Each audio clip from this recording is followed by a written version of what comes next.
Welcome to Suman TV. నేను మీ నవీన్. ఆడాళ్ళు మీకు జోహార్లు అనేవాళ్ళు ఒకప్పుడు, కానీ ఇప్పుడు ఆడాళ్ళు మీ మోకాళ్ళు జాగ్రత్త అంటున్నారు డాక్టర్ చేతన్ రాజు గారు. నిత్య జీవితంలో మహిళలు చేసే చిన్న చిన్న మిస్టేక్ల వల్లే వాళ్ళకి మోకాళ్ళ నొప్పులు వస్తున్నాయి, వాళ్ళ మోకాళ్ళలో గుజ్జు అరిగిపోతుంది అని చెప్తున్నారు celebrity homeopathy expert doctor Chetan Raju garu. అసలు వాళ్ళు ఎలాంటి తప్పులు చేస్తున్నారు, వాటికి మరి సర్జరీ వరకు వెళ్ళే అవకాశం ఉందా, లేకపోతే హోమియోలోని ది బెస్ట్ మెడిసిన్స్ ఉన్నాయని సార్ని అడిగి తెలుసుకుందాం. మరి ఇంకెందుకు ఆలస్యం? హాయ్ సార్, నమస్తే అండి. నమస్తే sir. Sir, first of all మీకు వచ్చేసేసి థ్యాంక్స్ చెప్పాలి. ఎందుకంటే ఈ వీడియో చూసి ఎవరైనా సరే సార్ని కన్సల్ట్ అయితే కన్సల్టేషన్ ఫీ లేకుండానే వాళ్ళకి ఉన్న ప్రాబ్లం గురించి చెప్పే విధంగా ఉంటుంది. సో ఇప్పుడు ఇంట్రొడక్షన్లో చెప్పినట్టుగా మహిళల్లో మోకాళ్ళ నొప్పులు ఈ మధ్య ఎక్కువ అయిపోయాయి.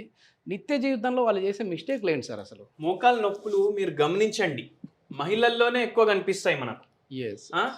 ఆడవాళ్ళు మోకాళ్ళ నొప్పులు ఎక్కువ పడడానికి కొన్ని కారణాలు చెప్తాం మీకు. యా.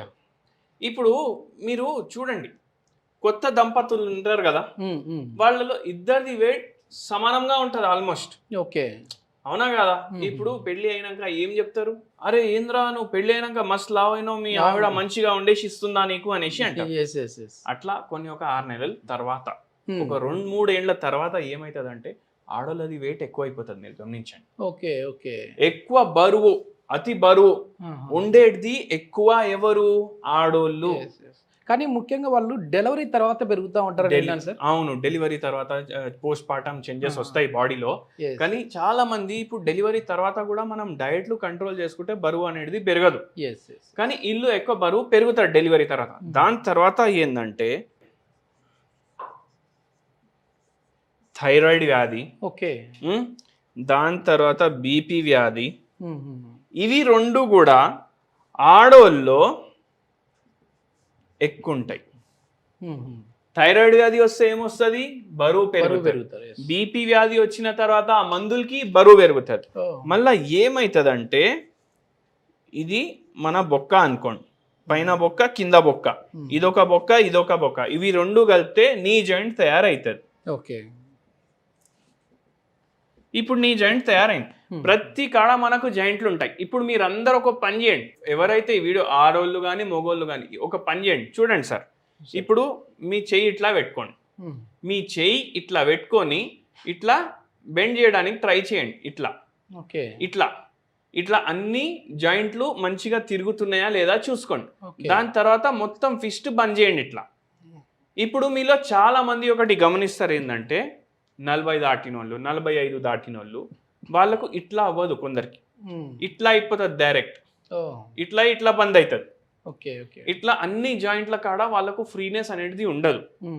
ఇది ఎన్నోసార్లు ఎందుకు అవుతుంది? Osteo arthritis, rheumatoid arthritis, vitamin D deficiency.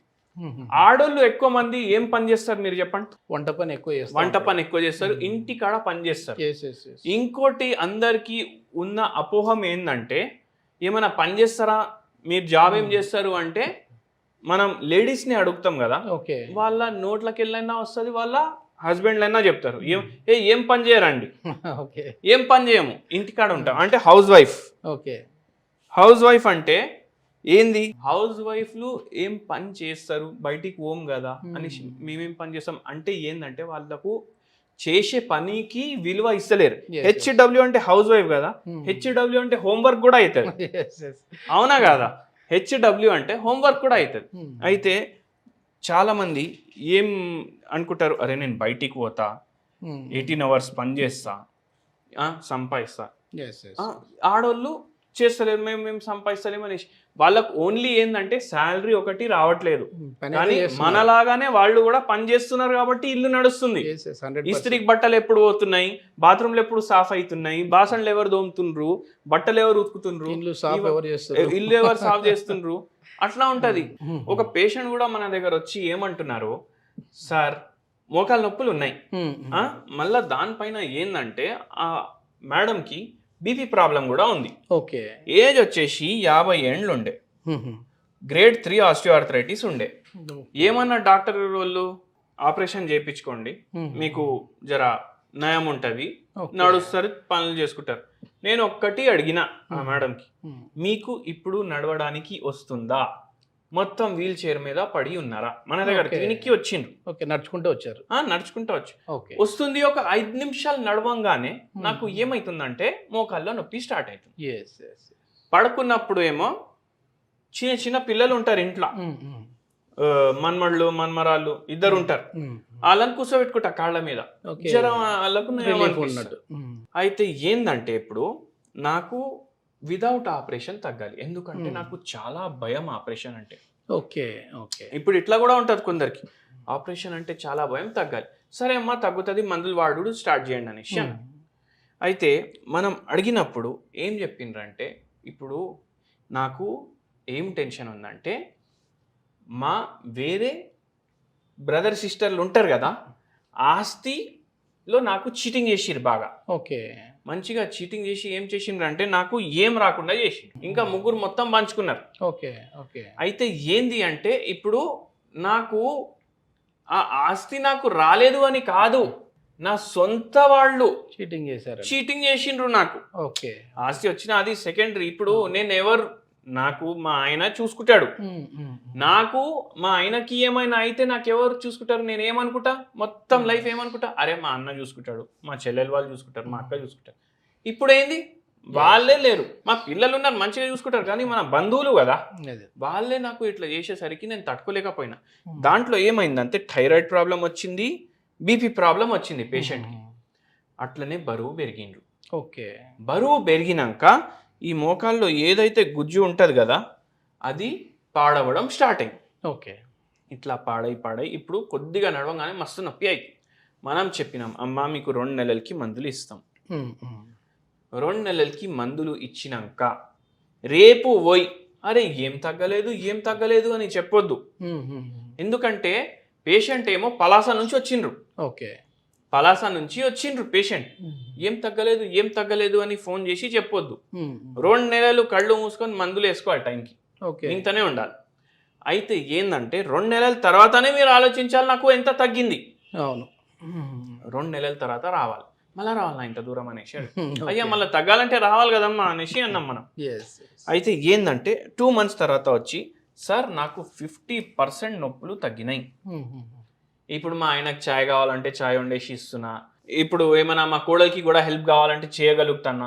ఇంతకుముందు ఏముంటుండే అంటే అరే ఏం చేయలేకపోతున్నా నేను, నా ఏజ్ ఎంత అనేసి 50 ఏళ్ళు నాకు, ఇదే ఏజ్ లా నేను కోడలికి సహకరించకపోతే ఏంది ఇంకా అనేసి అన్నారు. అయితే అట్లా జర కోడలికి కూడా హెల్ప్ చేస్తున్నా.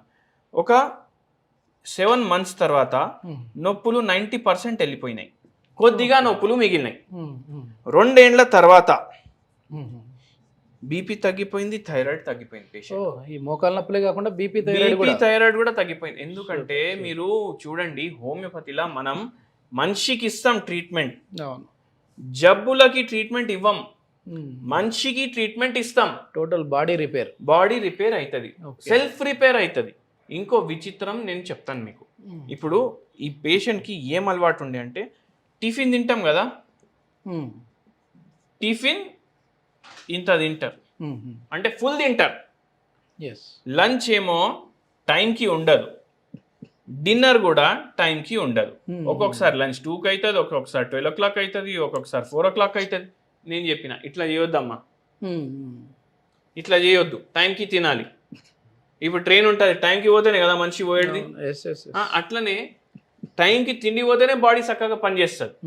మళ్ళా ఏం చెప్పినామంటే అమ్మకి వారంలో 7 రోజులుంటే 2 పూటలు రోజు అంటే 14 పూటలు రైస్ పికిల్ కంపల్సరీ కావాలి. ఓకే.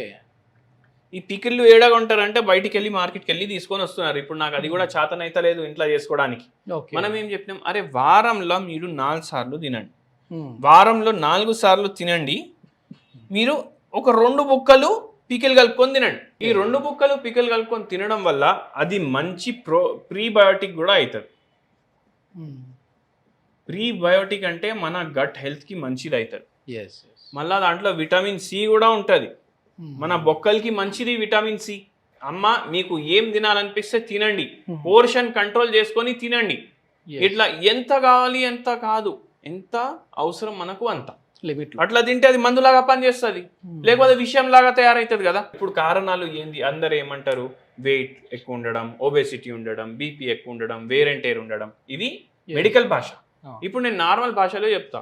7-8 గంటలు మీరు కిచెన్లో నిల్చొని పని చేసుడు, కింద కూర్చొని మళ్ళీ సక్లం బుక్లం వేసుకొని అయితే మనం బాసనలు దోమం కదా, ఇట్లా ఆ పొజిషన్ ఉంటుంది. అది ఆ పొజిషన్లో మళ్ళీ ఒక 2 గంటలు కూర్చోవడం, ఇట్లా కూర్చుంటే ఏమవుతాయి మోకాలు, వేర్ అండ్ టేర్ అంటారు దాన్ని. ఎట్లా వాడుకోవాలి అట్లా వాడుకోవాలి.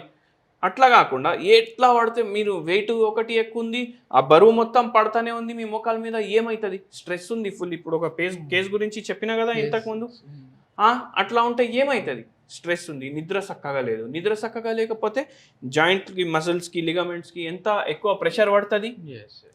అయితే నిద్ర కూడా చక్కగా ఉండాలి.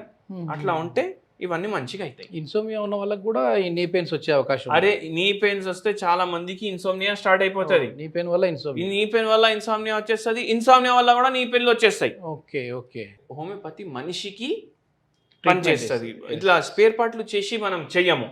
ఓకే, అది హోమియోపతి. రోగానికి కాదు, టోటల్ రోగికి మందు ఇచ్చేసేస్తాం, మందు ఇస్తాం. ఓకే. ఇది మొత్తం మీద ఈ రోజు అయితే మనము మహిళల్లో ఎక్కువగా వచ్చే మోకాల నొప్పుల గురించి అయితే మాట్లాడాం. కానీ నెక్స్ట్ వీడియోలో చిన్న ఏజ్లోనే మోకాల నొప్పులు ఎందుకు వస్తూ ఉన్నాయి, దానికి కావాల్సిన ట్రీట్మెంట్ ఏంటి, అదేవిధంగా ఏ వయసు వారికి ఎన్ని నెలల్లో తగ్గే విధంగా ఉంటుందని చెప్పేసి చేతన్ రాజు గారితో మాట్లాడదాం. మీరు సార్తో డైరెక్ట్గా మాట్లాడాలి, ఏదైనా మీ ప్రాబ్లం గురించి డిస్కస్ చేయాలి అని అంటే కింద కాంటాక్ట్ నెంబర్ అయితే స్క్రోల్ అవుతుంది, మీరు నేరుగా సార్తో మాట్లాడచ్చు. మన వీడియో చూసి కాల్ చేసిన వరకు అయితే కన్సల్టేషన్ ఫీ అయితే ఉండదు. Thank you sir. Thank you sir.